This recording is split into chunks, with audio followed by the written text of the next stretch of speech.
Coucou mes beautés, j'espère que vous allez bien. Moi, je vais super bien.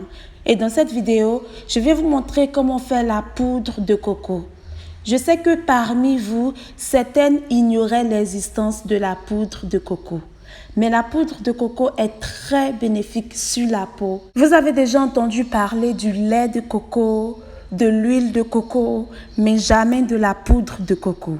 La poudre de coco est similaire à la poudre de riz. C'est très bénéfique sur la peau, surtout sur la peau des bébés, parce que cette poudre est vraiment douce.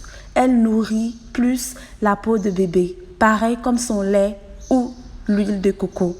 La poudre de coco permet de donner de l'éclat à la peau, de rajeunir la peau, de donner brillance à l'épiderme.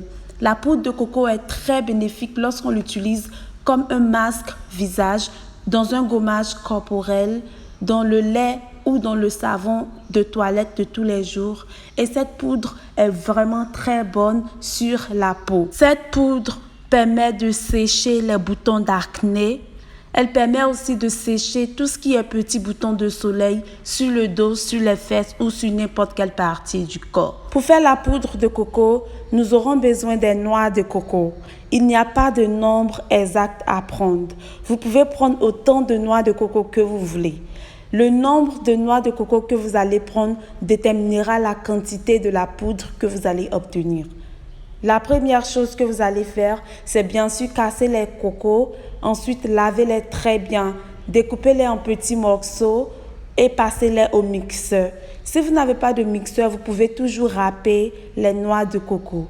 Après avoir fini de bien mixer votre coco, renversez-les dans une assiette. Ensuite, retirez le lait à l'intérieur des cocos râpés. Pour cette astuce, on n'aura pas besoin du lait de coco. Donc, vous pouvez utiliser le lait de coco pour faire votre huile de coco. J'ai déjà fait une vidéo précédente là-dessus. Allez regarder. Ensuite, vous allez sécher les cocos râpés pendant 1 à 2 jours jusqu'à ce que les cocos râpés sèchent. Ensuite, passez-les au mixeur.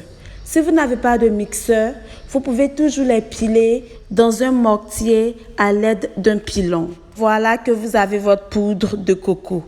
Renversez votre poudre de coco dans une passoire afin de filtrer et de recueillir une poudre plus lisse. Utilisez cette poudre de coco comme un assaisonnement sur votre gâteau au coco ou dans votre yaourt, dans votre glace.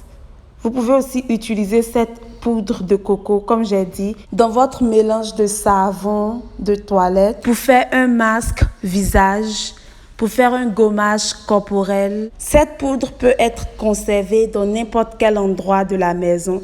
Vous pouvez la laisser sur la table ou vous pouvez la mettre dans le réfrigérateur. Il n'y a pas d'endroit obligatoire où vous pouvez la garder. Cette poudre peut être utilisée sur une longue période, une très longue durée. C'est tout pour aujourd'hui. J'espère que vous avez appris quelque chose. N'oubliez pas de me poser vos questions ici en commentaire. Je suis disponible.